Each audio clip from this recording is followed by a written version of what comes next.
So, what I've been struggling with recently is the highs and the lows of long COVID.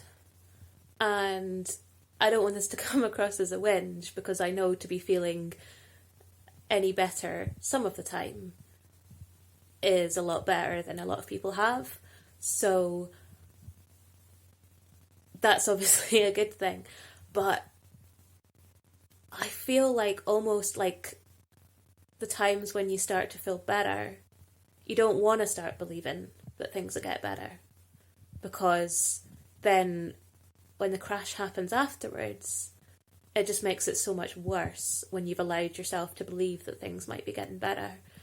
So it's like I'm too scared to enjoy the good bits because I know the bad is coming, and it's just that emotional roller coaster on top of the physical roller coaster that can just be so kind of horrible.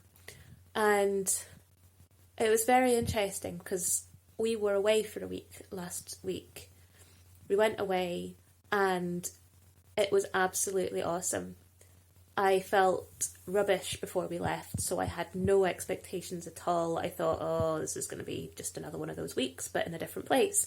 And there was something about being away and having no expectations and nothing that I had to do, and no, like, we didn't have to do the washing because we weren't at home and all of those things. And the daylight obviously helped. And I was able to do a lot more than I expected to do and felt a lot better for it. And it was really, really great.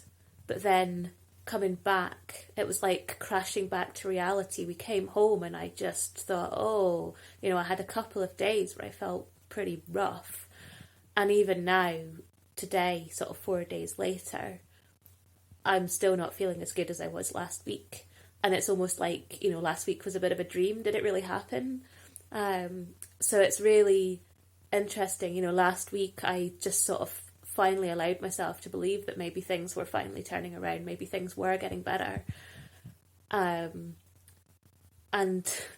then when I then didn't feel so good when we came back home, it was almost like it was worse. It was almost like I wish I hadn't had that good week because it made not feeling good afterwards so much worse. And I wouldn't have not wanted last week because it was lovely to be feeling even a little bit of my former self coming back. But yeah, that emotional roller coaster as well, it's just so hard to deal with, I think.